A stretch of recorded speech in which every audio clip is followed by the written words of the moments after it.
యేసుక్రీస్తు నామంలో మీ అందరికీ శుభములు తెలియజేస్తా ఉన్నాం.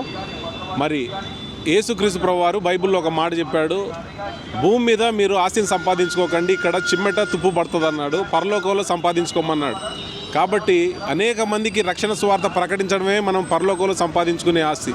మరి యేసుక్రీస్తు ప్రభువారు మన కొరకు చేసినటువంటి ఆ శిలువ త్యాగాన్ని, మరి ఆయన మరణ భూస్థాపన పునరుద్ధానాన్ని ప్రకటించడానికి మరి మీ ప్రాంతంలో మీరు అనేక మందికి తెలియజేయాలి. అదేవిధంగా ఇందాక సహోదరి గారు చెప్పినట్టు భయపడేవాళ్ళు ఎవరు కూడా దయచేసి సువార్త చేయొద్దు. ఎందుకంటే మరి బైబిల్లో దేవుడు ఆల్రెడీ చెప్పాడు, నా నిమిత్తం జనులు మిమ్మల్ని నిందించి హింసించి మీ మీద చెడ్డ మాటలు పలుకున్నప్పుడల్లా మీరు ధన్యులు అన్నారు. కాబట్టి ఆ ధన్యతని దయచేసి మీరు పోగొట్టుకోవద్దు.